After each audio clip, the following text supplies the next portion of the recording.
Lista de impuestos suspendidos tras el fin de la emergencia económica. En medio de un ambiente de alta tensión política y jurídica, la Corte Constitucional decidió ponerle freno a la emergencia económica decretada por el gobierno. Una determinación que reconfigura por completo el escenario tributario del país. La medida, adoptada de forma provisional, dejó sin piso legal a varios impuestos que ya estaban en marcha, y abrió un nuevo debate sobre el manejo fiscal y los límites del Ejecutivo. La decisión del Alto Tribunal no solo impacta las finanzas públicas, sino que también revive la discusión sobre qué tan lejos puede llegar el gobierno al usar estados de excepción para crear tributos, especialmente cuando estas iniciativas no prosperan en el Congreso. Mientras se espera el fallo definitivo, ciudadanos, empresas y autoridades regionales permanecen atentos a los efectos reales de esta suspensión. Lea también: emergencia económica. Piden al Senado declararse insatisfecho tras respuestas de los ministros. La Corte Constitucional decidió suspender el decreto que declaró la emergencia económica en diciembre pasado, con 6 votos a favor y 2 en contra, respaldando la ponencia del magistrado Carlos Camargo. En su análisis preliminar, el tribunal concluyó que el gobierno no logró demostrar la existencia de hechos sobrevinientes, imprevisibles y extraordinarios que justificaran acudir a esta figura constitucional. Para la Corte, habría indicios de una extralimitación de funciones por parte del Ejecutivo, lo que motivó la adopción de la medida cautelar mientras se emite el fallo definitivo. Uno de los primeros en cuestionar públicamente la decisión fue el ministro del Interior, Armando Benedetti. Crédito Colprensa. Estos son los impuestos que quedan suspendidos este 2026. Con la decisión de la Corte Constitucional, varias cargas impositivas dejan de tener efecto inmediato. Entre las principales medidas que quedan en pausa se encuentran: impuesto al patrimonio de hasta 5%. Una de las disposiciones más relevantes que se cae con la suspensión es el aumento progresivo del impuesto al patrimonio, que buscaba alcanzar una tarifa del 5%.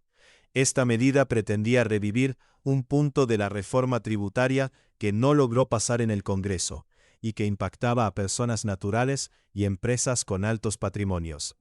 Sobretasa al sector financiero. También queda sin efecto el incremento de 15 puntos porcentuales en el impuesto de renta para las entidades financieras. Aunque el gobierno descendía la capacidad del sector para asumir la carga, los bancos habían advertido que el mayor costo terminaría trasladándose a los usuarios a través de tasas de interés más altas. Lea también: la Corte Constitucional frena los impuestos de la emergencia económica del gobierno de Petro.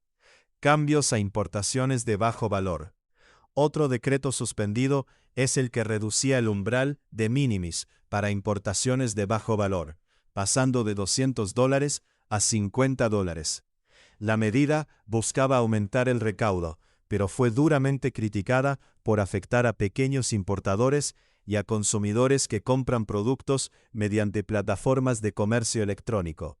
IVA del 19% a licores, cigarrillos y tabaco. Uno de los impuestos que más rechazo generó fue el IVA del 19% a las bebidas alcohólicas y al tabaco. Aunque el Ministerio de Hacienda argumentó que el objetivo era desincentivar el consumo, los gremios y la mayoría de gobernadores alertaron sobre el impacto negativo en las finanzas regionales, lo que llevó a varios mandatarios a no aplicarlo.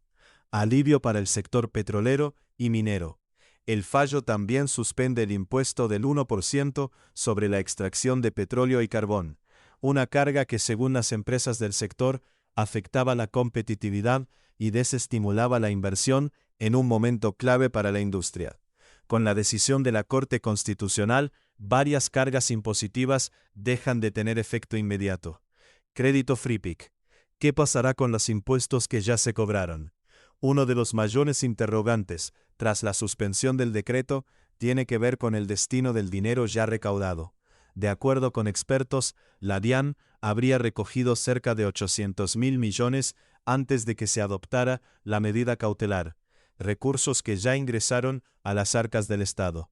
En entrevista con LAFM, el economista experto en Hacienda Pública y Presupuesto, Henry Amorocho Moreno, explicó que, mientras el decreto estuvo vigente, el gobierno estaba plenamente facultado para exigir los tributos, incluidos aumentos como el IVA, que pasó del 5% al 19% en algunos productos. Sin embargo, aclaró que estos recursos quedan ahora en una especie de congelador hasta que la Corte emita su decisión de fondo. Lea también, tasas de interés podrían no tener más recortes. Esto dicen los expertos. ¿Habrá devolución de los dineros? La posibilidad de un reembolso existe, pero no está garantizada. Según los expertos, todo dependerá del fallo definitivo de la Corte Constitucional. En caso de que el decreto sea declarado inconstitucional, el tribunal podría modular su decisión y ordenar la devolución de los impuestos cobrados entre enero y la fecha de la suspensión. No obstante, abogados constitucionalistas advierten que este escenario es complejo. Juan Manuel Charri señaló que, aunque hay precedentes jurídicos, la devolución de tributos como el IVA o el impuesto al consumo implicaría trámites administrativos extensos y montos bajos por contribuyente.